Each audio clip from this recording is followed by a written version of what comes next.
50 लाख रुपए उनके जेब में से छीने गए क्योंकि हरियाणा उनको रोजगार नहीं दे सकता है।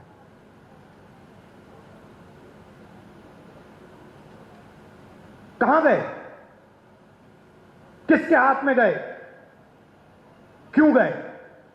फिर मैं वापस आया, वायदा किया था, करनाल गया, 5 बजे सुबह परिवार से मिला,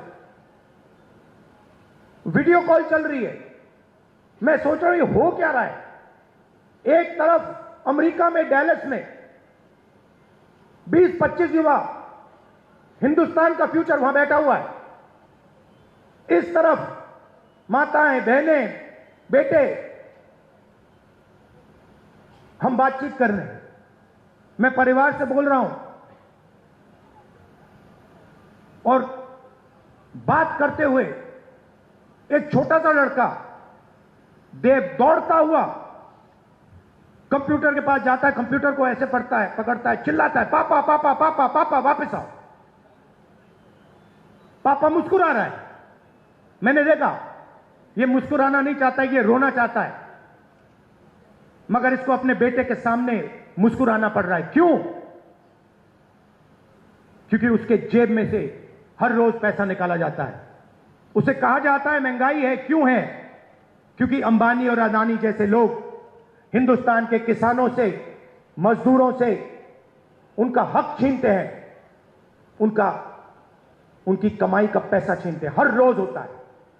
नया कानून बनता है, कहा जाता है किसान के लिए कानून बनाए गए। किसान के लिए अगर कानून बनाए गए हैं तो हिंदुस्तान के सारे किसान सड़क पे क्यों आए? क्योंकि किसान जानता है कि हमारे जेब में से एक और तरीके से अब पैसा छीना जाएगा। जमीन ले लेते हैं। भाइयों, आप एक बात समझो, आप एक दुनिया में हो जहां आप जमीन खरीदते हो। अगर आपको जमीन चाहिए, आप किसी और के पास जाते हो, कहते हो भैया मुझे जमीन चाहिए।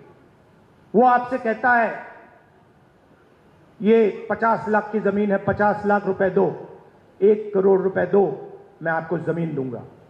ये नॉर्मल होता है, हिंदुस्तान के हर नागरिक के साथ होता है। ये अंबानी अदानी के साथ नहीं होता। अदानी कहता है मोदी जी से, मोदी जी मुझे ये जमीन अच्छी लग रही है, कोई पेमेंट की जरूरत नहीं,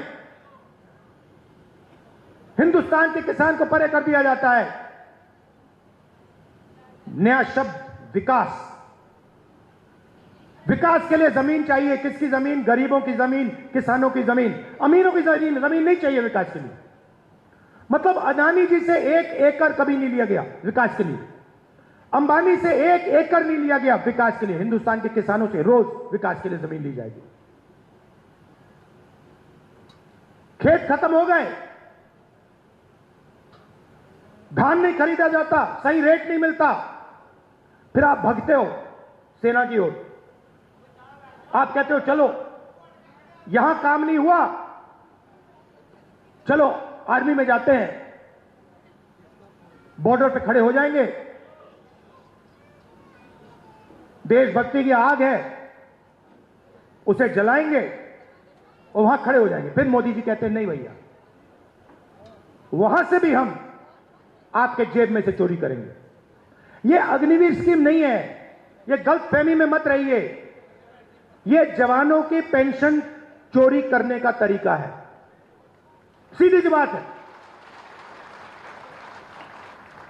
जो नॉर्मल जवान होता है उसे पेंशन दी जाएगी, पूरी जिंदगी उसे पेंशन दी जाएगी। जिसको अग्निवीर नाम दिया है उसे पेंशन नहीं मिलेगी। मतलब अग्निवीर से उसके जेब से पैसा छीना गया है। कहां गया? अदानी जी की जेब में। आप देखिए बड़ी बड़ी उनके, जाइए वेबसाइट पे जाइए, Adani defence, Adani defence Israel की कंपनी है, अमेरिका की कंपनी है, उसमें अदानी को लेना देना नहीं है। इजराइल की कंपनी हथियार बनाती है, उस पे अदानी का लेबल लगता है। कारतूस बनाती है, ड्रोन बनाती है, उस पे लेबल लगता है अदानी। और हिंदुस्तान की सेना अदानी से खरीदती है, मार्जिन अदानी बनाता है, उसका आधा राजनीतिक दल को मिल जाता है, मोदी जी की मार्केटिंग में चला जाता है। तो सम्मान बहुत जरूरी है, मगर पैसे के बिना सम्मान मिल ही नहीं सकता। और मेरा लक्ष्य, जितना पैसा मैं बता रहा हूं आपको, याद रखो, जितना पैसा इन्होंने अदानी अंबानी को दिया है, उतना पैसा मैं हिंदुस्तान के किसान, मजदूर, गरीब, दलित, उनके जेब में डालने वाला हूं। एक ना एक तरीका निकाल कर, एमएसपी दिलवाकर, कर्जा माफ कर मैं बता रहा हूं, जितना नरेंद्र मोदी ने इनको दिया ना, आप देख लेना, उतना पैसा हम कांग्रेस पार्टी में गरीबों को देने वाले हैं।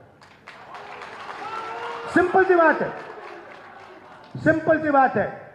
आपके जेब में से कितना निकल रहा है और जेब में कितना जा रहा है। लोकसभा चुनाव में हमने बात कही, मैं आपको बताऊं मजे की बात। हमने कहा कि हम चाहते हैं कि हिंदुस्तान के हर गरीब महिला के बैंक अकाउंट में 1 लाख रुपए डालना है। वो सारे एक्सपर्ट खड़े हो गए, मैं बता रहा हूं आपको, सारे एक्सपर्ट खड़े हो गए, नहीं नहीं नहीं नहीं नहीं नहीं, नहीं हो सकता, करा नहीं जा सकता, ऐसे नहीं होता। मैंने उनसे कहा, देखो भैया, आप एक्सपर्ट हो, आपको जो बोलना है बोल दो, मगर 1 लाख रुपया हिंदुस्तान की गरीब महिलाओं के बैंक में जाएगा। आपको अच्छा लगे ना लगे, आपको जो कहना है, जो करना है कर लो, मुझे कोई फर्क नहीं पड़ सकता। अगर 16 लाख करोड़ रुपया अदानी जैसे लोगों का कर्जा माफ हो सकता है, तो मैं बता रहा हूं 16 लाख करोड़ रुपया आपका कर्जा माफ हो सकता है। और मैं ये नहीं कह रहा हूं कि भैया उनका मत करो, इनका करो। मैं कह रहा हूं कि अगर अरबपतियों का हो सकता है, तो फिर किसानों का हो सकता है। अगर आप न्याय चाहते हो, आप चाहते हो कि किसान का कर्जा माफ ना हो, मोदी जी कहते हैं किसान का कर्जा माफ नहीं होना चाहिए, तो फिर ठीक है, हर किसान इस बात को एक्सेप्ट करेगा, मगर फिर अदानी का भी 1 रुपया माफ नहीं होना चाहिए। अगर आप कहते हो कि अदानी का पैसा माफ होगा, तो फिर किसान का होगा, मजदूर का होगा, स्टूडेंट्स का होगा, माताओं बहनों का होगा। और अगर आप चाहते हो कि हिंदुस्तान के किसान का कर्जा माफ ना हो, हम एक्सेप्ट करने को तैयार हैं, मगर फिर अरबपतियों का नहीं होगा। मगर अगर आप उनको पैसा देते हो, तो इनको देना ही पड़ेगा। हम ये 2 हिंदुस्तान नहीं चाहते, हमें एक हिंदुस्तान चाहिए, न्याय का हिंदुस्तान। इसीलिए हरियाणा में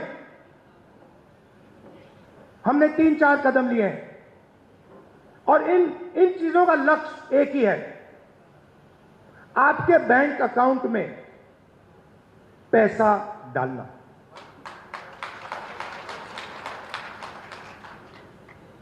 सबसे पहले महिला शक्ति योजना, 2000 रुपए हर महीने महिलाओं के बैंक अकाउंट में।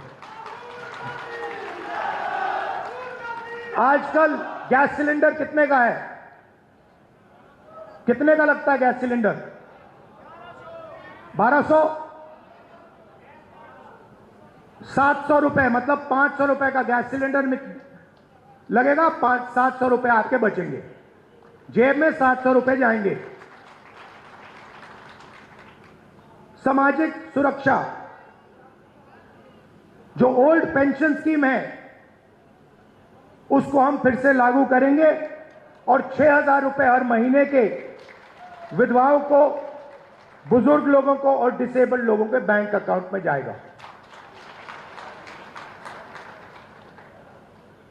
युवाओं के लिए सरकार में 2 लाख खाली रोजगार है, 2 लाख पोजीशन, मतलब 2 लाख लोगों के जेब में से नरेंद्र मोदी जी ने पैसा काट रखा है।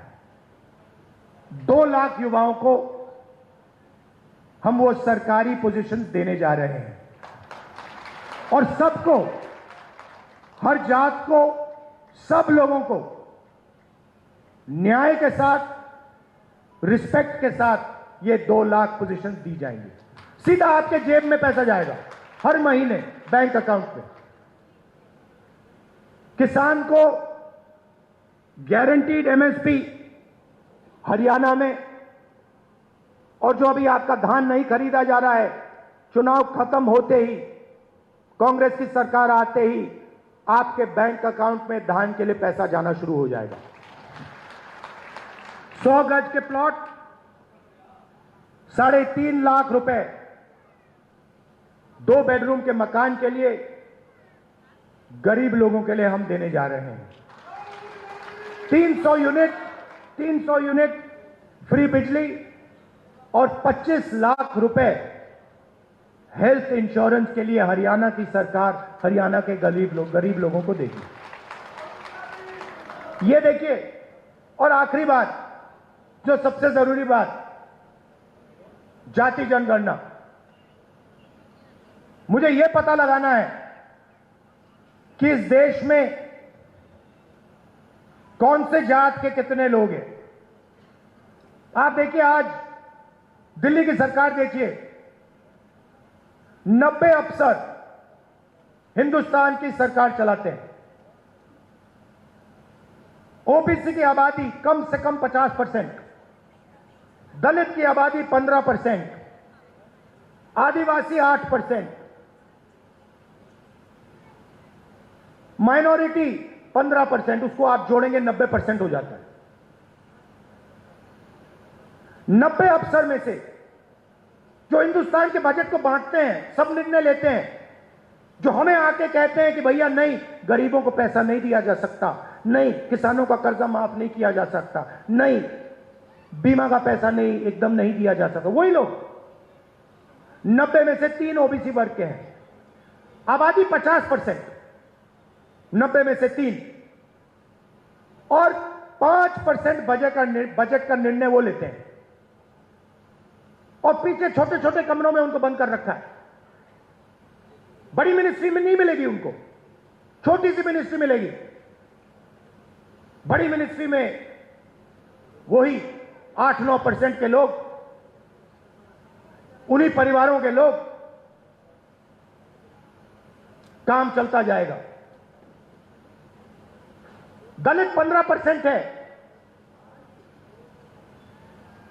100 रुपए में से 1 रुपये का निर्णय दलित अफसर लेते हैं। 15% आबादी, और अगर हिंदुस्तान की सरकार 100 रुपए खर्च करती है तो 1 रुपया दलित अफसर निर्णय लेता है। इसीलिए मैंने कहा है, कांग्रेस पार्टी ने कहा है, हम ये जानना चाहते हैं इस देश में कितने दलित, कितने आदिवासी, कितने पिछड़े वर्ग के लोग हैं, और यह भी जानना चाहते हैं कि इस देश का जो धन है, जो संस्थाएं हैं, जो बिजनेसेस हैं, उसमें दलित कितने, आदिवासी कितने, पिछड़े कितने, ये हम पता लगाना चाहते हैं। छोटा सा उदाहरण देता हूं आपको, आप चौंक जाओगे, हिल जाओगे। आप खेती करते हो, लगे रहते हो, आप छोटा बिजनेस चलाते हो, नोटबंदी लग जाती है, गलत जीएसटी लग जाती है, आपको दबाया जाता है, कुचला जाता है। फिर मैं आपसे पूछता हूं, 90% आबादी है आपकी, दलित, आदिवासी, पिछड़े, माइनॉरिटी, और गरीब जनरल कास्ट, उसमें 5% और जोड़ दो, 95% आपकी आबादी। अब मैं आपसे सवाल पूछता हूं, हिंदुस्तान के सबसे बड़े कॉर्पोरेट, 250 सबसे बड़े कॉर्पोरेट, उसमें मुझे बता दो ओबीसी कितने, दलित कितने, आदिवासी कितने, गरीब जनरल कास्ट के कितने, मुझे बता दो। नहीं जानते आप, मैं बताता हूं। 250 में से एक दलित नहीं है, एक आदिवासी नहीं है, एक पिछड़ा नहीं है, और पूरा का पूरा कॉर्पोरेट सेक्टर 24 घंटा कानून बनवाता है। उसमें आपका कोई है ही नहीं।